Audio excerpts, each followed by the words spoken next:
Yes, amanya nga bijjo engineer Peter okuva no Blood Construction Company. Your number one construction company in Uganda, company registered, company ina license okubanga ekkirizibwa okola emirimu gino egikwatagana n'okuzimba. So gowe nakolaganye nayo manya olina abantu abatuufu.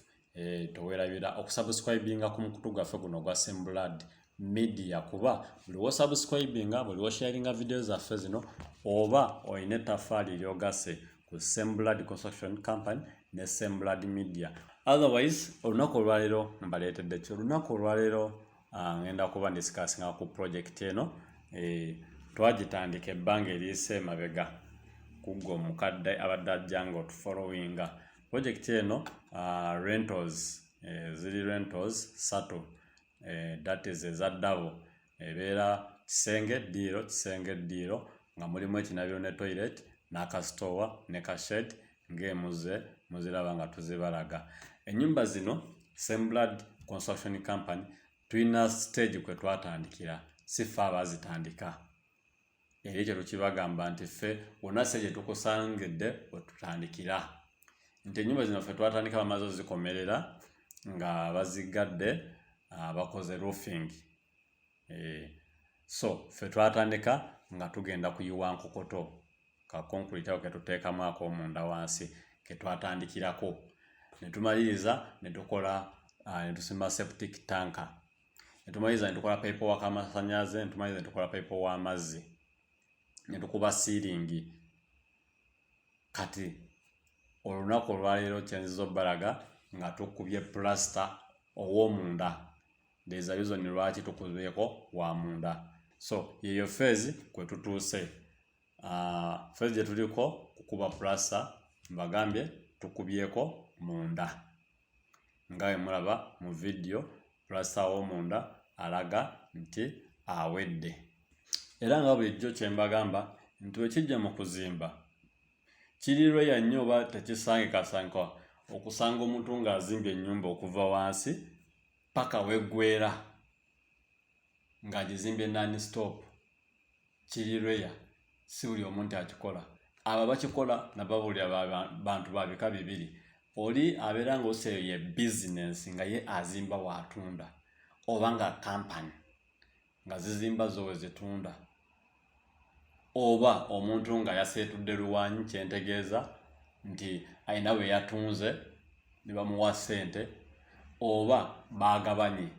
Abo be bantu bosanga bazimbye ennyumba ne ziggwa, oba bano batuva bweru nga ye azze ne ssente ze ziwera agala azimba amayezi agende. Neffe bamuntu ba bulijjo bamufuna mpola. Tosobola kuzimba nnyumba n'ogikola ki n'ogimaliriza within ng'oyagala yonna eggwe. Era ffe tuwakana nnyo n'oyo omuntu ajja n'aggamba mbayiramu ennyumba eyo okuva wansi paka weggwera biki ebyetaagisa byonna. Era ffe kye tusooka okukubuuzaawo tusooka kubuuza status yo mu byensawo, status yo mu bya ssente, kye twandise financial status, oyimiridde otya gw'olyoka ogambe nti sooka mbayira ennyumba yonna okuva wansi paka weggwera. Ennyingiza yo eri ki? Naffe tulyoke tubeeko tuleme kuwestinga budde. That's why tugamba naye ekitabo ekyo olina kugamba njala kuzimba nnyumba bwet naye kati biki ebitandika. Kuba tumanyi omuntu wagamba nti njala kuzimba era nyina okuzimba twetegeeza ajja kumaliriza nnyumba eyo kabobeddi. So ng'emulaba kiraya nti waffe ono zino ennyumba kimutwalidde n'ebbanga ate era ng'akyatwala ebbanga okuzituusa wezirina okubeera. Nti azze ng'akolako phase n'asitopinga n'ayitayo emyezi 3 ene 5 n'akomawo laga kati mujje tukole kino. So gwayinza okumbuuza musenyu gwate seminti mabulooka jangu mu inbox kuba ebyo ebimu nabyogerako dda mu videos eziwedde.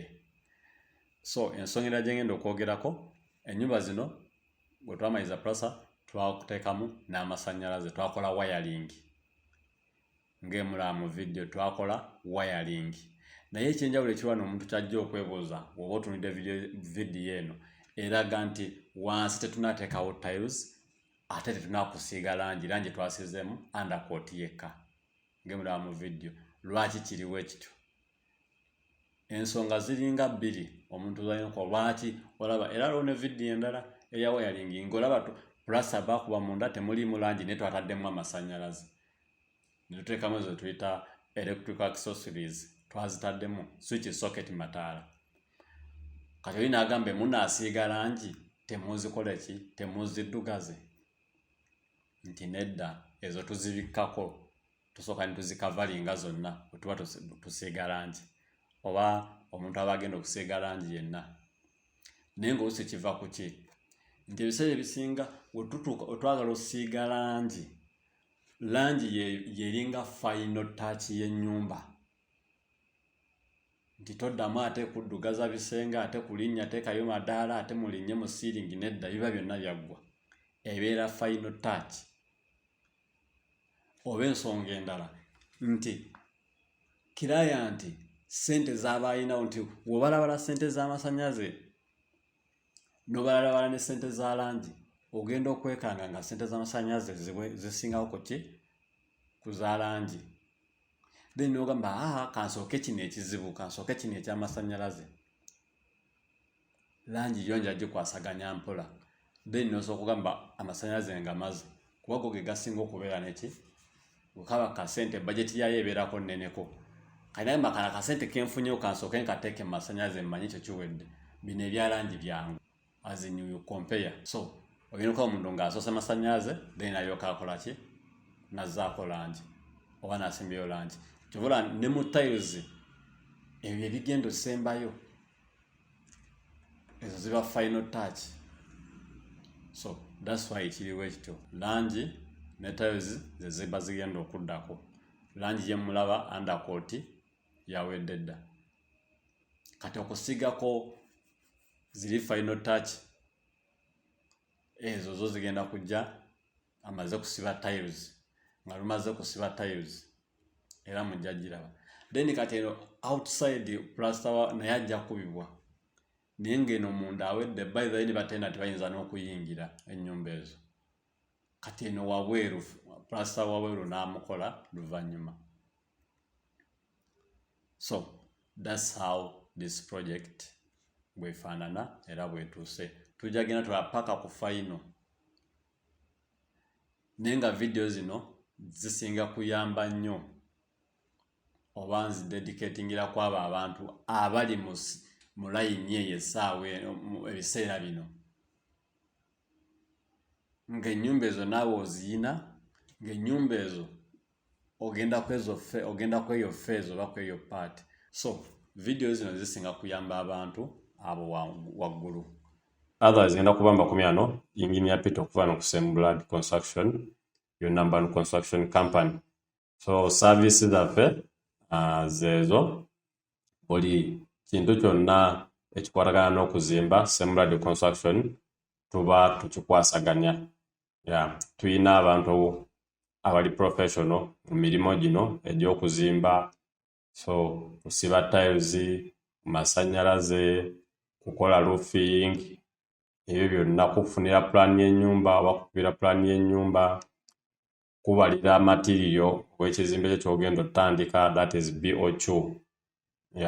Tuzikola zonna nga tutandise ne kye tuyita site inspection. Kolagana ne Semblad construction tojja kwejusa ne project yo. Mbagala nnyo. See you next time. Bye bye.